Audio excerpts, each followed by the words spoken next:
안녕하세요. 결혼 4년차 32살 주부입니다. 결혼 1, 2년 차에 보통 아이가 생기던데 저희 부부는 맞벌이를 하느라고 아이를 조금 늦게 가졌어요.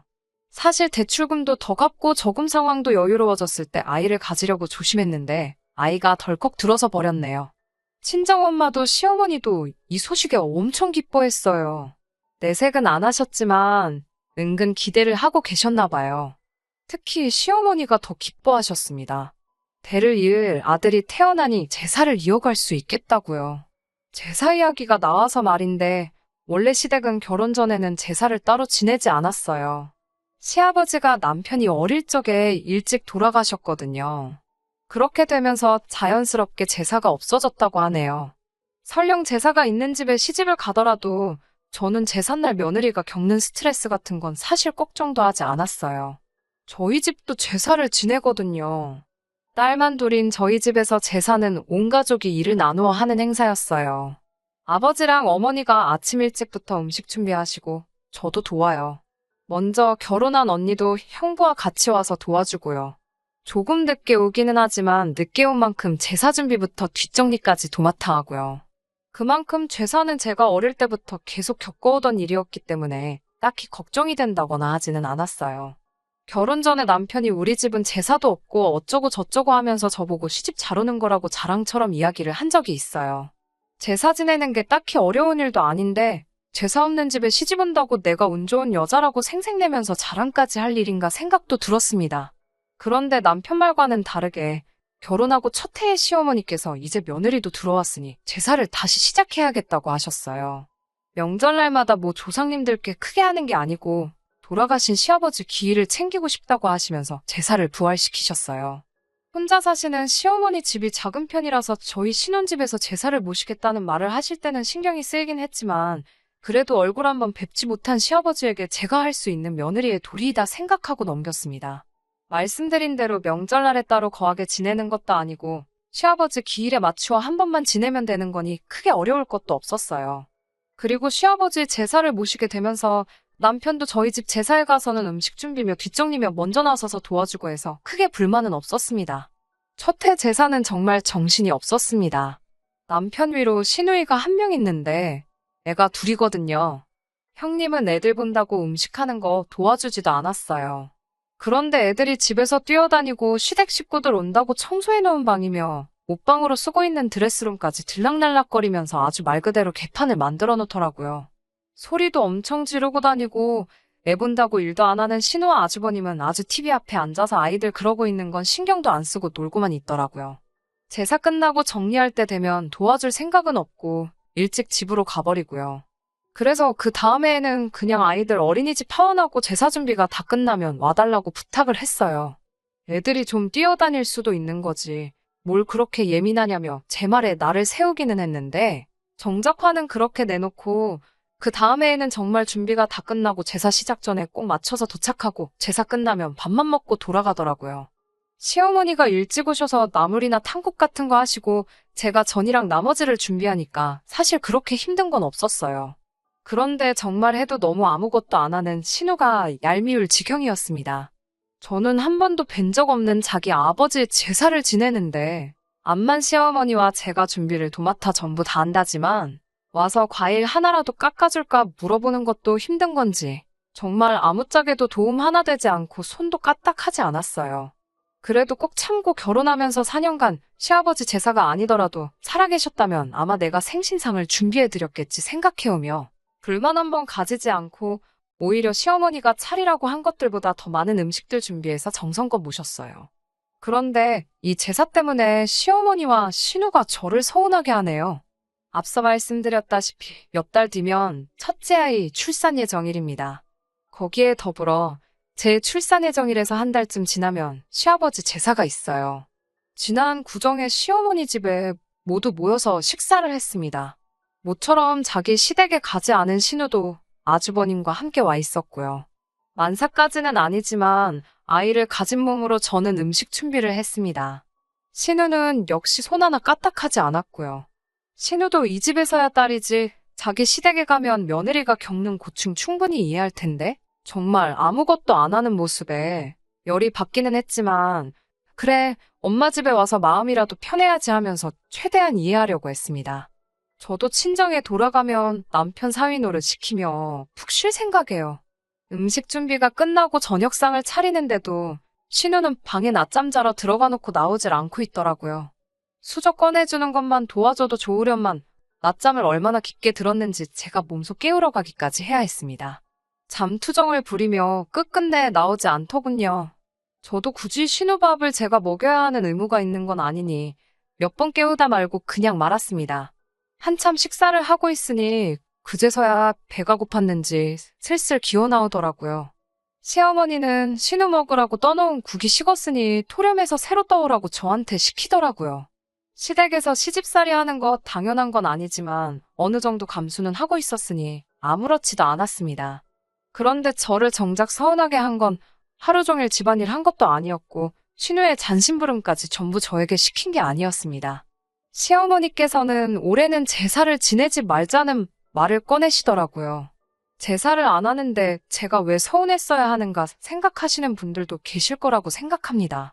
그건 제사를 지내지 말자는 말이 나오고 나서 이어진 말들 때문에 그랬습니다. 제사를 안 지내자고 하신 이유가 참 어이가 없었어요. 저의 출산 예정일을 물어보시고는 시어머니께서 그걸 이유로 올해는 일할 사람이 없으니 제사를 지내지 말자고 하시네요. 옆에서 남편이 그 말을 듣고 일할 사람이 왜 없어? 라고 물어봤어요. 가끔은 눈치 없는 게 도움이 될 때도 있더라고요. 아무튼 남편 말을 들은 신우가 네 마누라 곧 있으면 출산하잖아. 라고 남편의 질문에 대답을 해주더군요. 그 상황에 또 눈치 없는 남편, 우리 땡땡이가 출산하는 게 무슨 상관이야? 엄마랑 누나가 준비하면 되는 거 아니야? 라고 물어보더라고요. 갑자기 평소에는 눈치라고는 하나도 없던 남편이 천재처럼 보이기 시작했어요.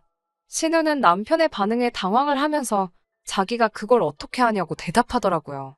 남편이 거기서 눈치 없게 계속 파고들었으면 좋았을 텐데 아쉽게도 더 캐묻지는 않더라고요. 대신에 그런 정 같은 간단한 것들은 사가지고 우리끼리 간단히 지내면 되는 거 아니냐고 되물었습니다. 이번엔 시어머니가 당황해서 그래도 명색이 제사 음식인데? 음식에는 정성이 들어가 있어야지. 음식 사서 했다가 네 아버지가 오셨다가도 음식 보고 실망해서 왔다가 그냥 가버리겠다는 말로 둘러대시더라고요. 남편은 그 말에 또 그게 무슨 소리냐는 듯이 그러니까 정성이 필요하면 누나하고 엄마가 같이 하면 되는 거 아니야? 하고 되묻더라고요. 남편이 평소 돌아가신 아버지에게 애틋한 마음이 있고 오히려 요 몇 년간 제사 지내면서 참 아버님께 보답하는 것 같아 마음이 좋았었다고 하면서요. 아무튼 남편이 엄마랑 누나가 하면 되는 거 아니냐. 며느리는 어차피 남의 집딸인데다가 우리 아버지가 땡땡이 얼굴 한번 본 적이 있는 것도 아니고 제가 음식 해주는 거는 결국 아버지한테는 모르는 사람이 해주는 거나 마찬가지 아니냐고 되묻더라고요. 그러면 그냥 밖에서 음식 사다가 하는 거랑은 뭐가 다르냐면서요. 남편의 의외의 질문에 두 사람 다 아무 말도 잊지 못하고 덕분에 신우는 괜히 언성을 높이면서 받아치다 보니 명절자리 분위기도 많이 안 좋아졌어요. 시어머니께서 상황을 수습하신다고 됐다고 싸우지들 말고 올해는 그냥 제사가 없는 걸로 하자고 하더라고요. 그날 집에 돌아가는 길에 남편이 자기 어땠냐고 물어보더라고요. 평소에 눈치도 없고 자기 의견 못 내는 못 믿어온 성격이었는데 그런 남편이 봐도 제가 출산하는 것 때문에 제사를 안 지낸다는 말이 어이없게 들렸나 봐요. 그래서 아무것도 모르는 척 행동해서 두 사람에게 한 방 먹여준 거라고 하네요. 웬일로 남편이 그런 걸로 저를 다 기쁘게 해주더라고요. 고맙다고 말하고 집으로 돌아왔지요. 그날은 그냥 그렇게 넘어가나 했는데 그날 저녁에 신우한테서 전화가 왔습니다. 저한테 올케는 그 상황에 어떻게 아무 말도 안 하고 있을 수 있냐고 자리에서 언성 높아지고 시언니 시어머니가 곤란해하는 상황이면 아무리 출산 예정이라고 겹친다고 해도 적당히 눈치 보다가 네가 알아서 음식 준비 도울 테니 제사를 지내자고 말 한마디 했으면 되는 게 아니냐고 저한테 따지더라고요. 너 때문에 시아버지 제사를 못 모시게 된 거나 다를 바가 없는데 어쩜 그 상황에 미안한 기색도 없이 말 한마디 안 하고 똥 씹은 표정으로 가만히 상황만 지켜볼 수 있느냐고요. 이미 시어머니께서 일할 사람이 없어서 제사를 지내지 말자는 말을 꺼내셨을 때 일할 사람이 없다는 말이 저를 지칭하고 하신 말인 걸 눈치를 채버려서 그때부터 저도 표정 관리를 제대로 못했거든요. 원래 시댁 재산은 며느리가 챙기는 거 몰랐어. 라고 하면서 제가 며느리로서 당연히 해야 할 의무를 안 하는 거라는 식으로 말을 하더라고요. 더 늦기 전에 시어머니께 전화드려서 그냥 제사 음식 준비하겠다고 말씀을 드리라는 식으로 강요를 했습니다. 솔직히 너무 억울하고 화가 났는데 옆에서 신우랑 대화하는 걸 지켜보던 남편이 자기한테 다 생각이 있다고 자기만 믿으라고 하더라고요. 그러고 나서 남편이 전화기를 들어 전화를 건 곳은 신우의 시어머니였습니다. 원래 어려서부터 신우와 아주버님, 남편 이렇게 셋이 한 동네에서 같이 자라왔고 명문대를 나오신 신우의 시어머니는 세 사람을 공부도 봐주며 저희 시어머니와도 가까이 지내셨다 하더라고요. 남편도 그래서 잘 알고 지내던 사이였고요. 거기에 또 배우신 분이라고 우리 시어머니께서는 사돈관계가 되기 전부터도 신우의 시어머니 말이라면 무조건 전적으로 따랐다고 합니다. 애초에 시어머니가 시아버지 돌아가시고부터 제사를 안 지내기 시작한 것도 신우의 시어머니가 그 집에 제사를 없앤 모습을 보고 우리 시어머니도 따라서 없애신 거라고 남편이 설명해 주더라고요. 이제 와서 시아버지 제사를 부활시킨 게 자비를 할 수 있는 며느리인 제가 들어와서 그런 건지 아니면 정말 먼저 떠난 남편 기일을 챙겨주고 싶었던 건지는 모르겠지만 말이에요. 남편은 신우의 시어머니에게 신우가 한 말을 낱낱이 말해주기 시작했습니다.